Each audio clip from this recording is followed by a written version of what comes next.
Many would have been asleep or perhaps getting into bed when power across the rock cut. It was an eerie sight.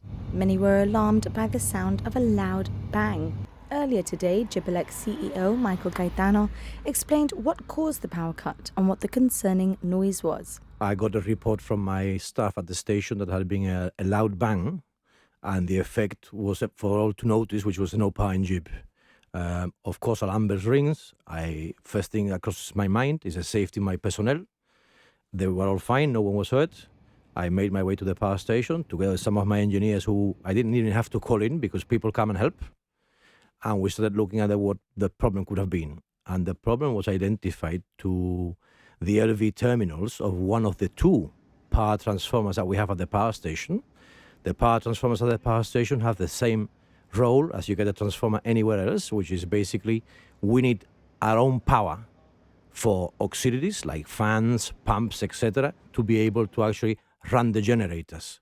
There was an interruption to that power, and consequently, the generators basically stopped. It's the first time it's happened. It's the first time I've actually seen it in my career, and I've had a career in power both in the UK, I've worked in Spain and in Switzerland, and I've never seen it before. But look, I'm in contact already with the manufacturer of this particular design of LV bus bars, and they should be coming to Gibraltar pretty soon.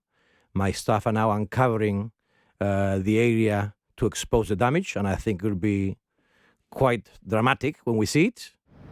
When the power went out last night, many reported a loud bang.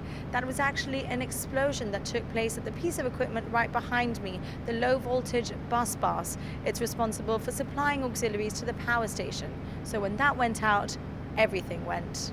Usually when a power cut takes place, an engine fails and the others eventually can't cope. On this occasion, the actual low voltage machine has failed, which affected the transformer in use, and the result? Total darkness.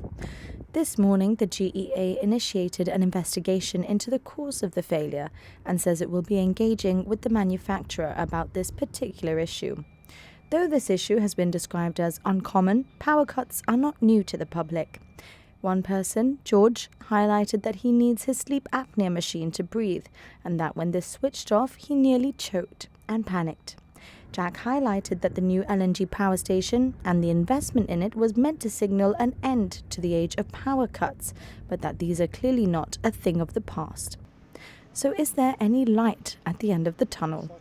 We should be a thing of the past with the advent of a project that we're working on together with the government, which is a battery energy storage system, which is basically a big UPS. We are looking to do it at the scale of the size of one of our engines, which is about 14 megawatts of power for an hour, which in electrical engineering and power engineering terms is an eternity, which would mean the scenario we had between Christmas and New Year, we lose an engine, this kicks in, none of our consumers finds out about it, and what we do, we've got plenty of time to start another engine and basically take over from the UPS and keep the UPS back in reserve again. It's something which has grown because of course we've got, if you imagine that we have a battery, we will effectively have a hybrid network in Gibraltar, which we also hope soon to be complemented by bigger projects which are solar and of a renewable nature.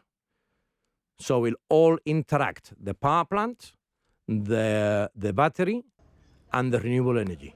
Gibraltar is hopeful the UPS battery will bring an end to many of the issues experienced. Plans are for it to be in place in just over 12 months' time.